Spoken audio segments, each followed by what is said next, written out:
नाही, विधानसभेमध्ये सगळे मिक्सिंग होणार, खिचडीच होणार ते. याची 10 याची 30 याची 30 नंतर सिगेच खासणार, हे त्याला वाढणार ते त्याला वाढणार.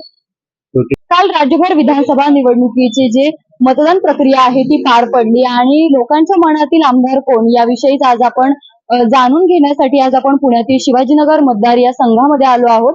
तर आपण तेथील काही स्थानिक नागरिकांशी जे बातचीत करणार आहोत की त्यांच्या मनातील आमदार नेमका कोण आहे, त्यांच्या काय अपेक्षा आहेत याविषयी आज आपण त्यांच्याशी बातचीत करूयात.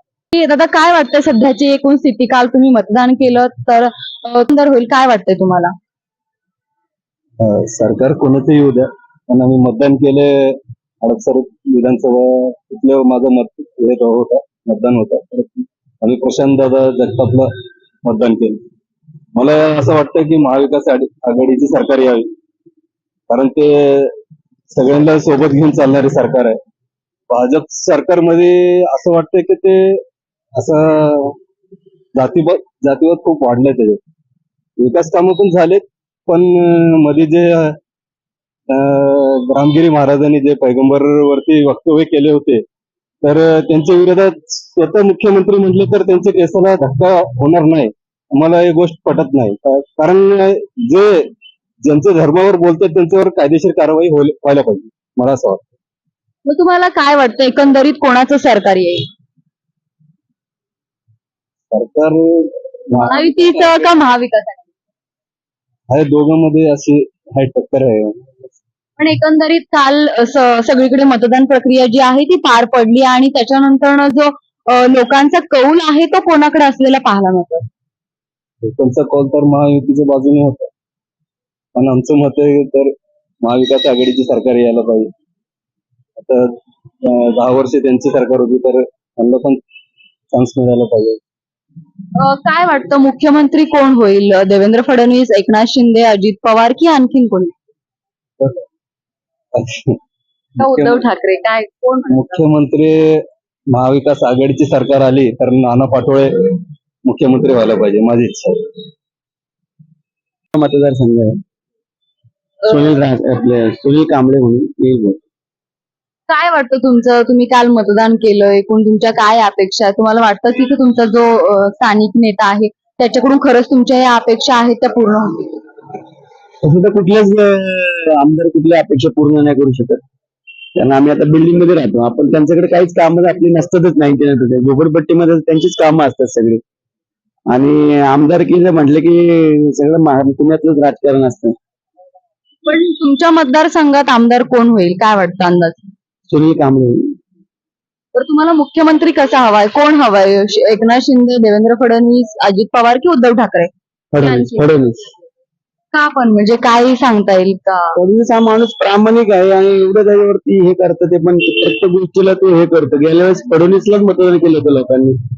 उद्धव ठाकरे मुख्यमंत्रीचं हे मारलं की त्यांना कमी वोटिंग झालं त्यामुळे. आणि प्रत्येक ह्याच्यामध्ये फडणवीसला हे होतं, चान्स होता की फडणवीस मुख्यमंत्री होणार आहे, म्हणून ती गेल्या वेळेस लढली होती महायुती. कोणाचं सरकार येईल? महायुती का महाविकास आघाडी? महायुतीचं सरकार. महायुतीचं सरकार आलं तर तुम्हाला वाटतं का की जी वाढलेली महागाई आहे किंवा इतर जे सामान्य नागरिकांचे प्रश्न आहे ते सुटतील? 100% सुटतील. काय माहितीये का, आपल्या विकासाचे जे काम चालू आहे त्याला 100% महायुतीच लागणार आहे. कारण महाविकास आघाडीच्या गेल्या काळामध्ये, 2.5 वर्षाच्या काळामध्ये उद्धव ठाकरेच्या इतके प्रॉब्लेम झाले होते, कुठल्याच मॅनेजमेंटला त्यांनी काही केलेलं नाही. पण त्याच्या व्यतिरिक्त फडणवीस आल्यानंतर मेट्रोची कामं लागली, बाकीची भरपूर गोष्टी मार्गाला लागल्या ज्या अडकल्या होत्या 2.5 वर्षामध्ये. त्या शिंदे सरकारने आल्यानंतर पण शिंदे सरकार पण चांगलं होतं. फडणवीस आणि शिंदेनी मिळून जे काही कामगिरी केली तर म्हणजे आता तरी चालतं, कुणाचं काय आपल्याला, कुणी बी येऊन द्या, राज्य व्यवस्थित चालू दे, झालं नाही व्यवस्थित सगळं नीटनेटकं चालावं, गाय गरिबांना सगळ्यांना मदत करावं, व्यवस्थित सगळ्यांनी घेवावं असं वाटतं. काँग्रेसचे रवींद्रदादा धंगेकर येतील 100%. म्हणजे केली आमच्या इथे, त्यामुळे आम्हाला वाटतंय की तेच येतील. ठाकरे. चंद्रकांत दादा पाटील. म्हणजे तुम्ही कोथरूड मतदारसंघात एकूणच काय अपेक्षा आहे तुमच्या? नेहमीप्रमाणे. आणि मुख्यमंत्री कोण होईल? काय असं वाटतं तुमच्या मनाचा मुख्यमंत्री कोण होईल? एकनाथ शिंदे, देवेंद्र फडणवीस. मग कोणाचं सरकार येईल, महायुती की महाविकास आघाडी? विधानसभेमध्ये सगळे मिक्सिंग होणार, खिचडीच होणार ते. याची 10 आणि याची 30 आणि याची 30 नंतर सिगरेट खासणार, हे त्याला वाढणार, ते त्याला वाढणार. शेवटी ते बीजेपीचा बहुतेक होईल मुख्यमंत्री असं मला वाटतंय. पण मग आमदार कोण होईल तुमच्या भागामध्ये? आमच्या भागामध्ये काय आहे, काँग्रेसचा आबा वागल होता, त्याने अपक्ष उभं राहिलं, त्यामुळे ते कदमबाईची मतं खाणार आणि मग बहुतेक माधुरीनुसार बहुतेक निवडून येईल असा अंदाज दिसतो. आबा वागल बहुतेक काँग्रेसची मतं खाणार, तुम्हाला मेजॉरिटी त्यांची येणार, फडणवीस होणार अंदाजे. मला तर नाही वाटत, मला हे तुतारीच निवडू शकते, पण नाही येणार ते, त्यांचा मुख्यमंत्री नाही होणार.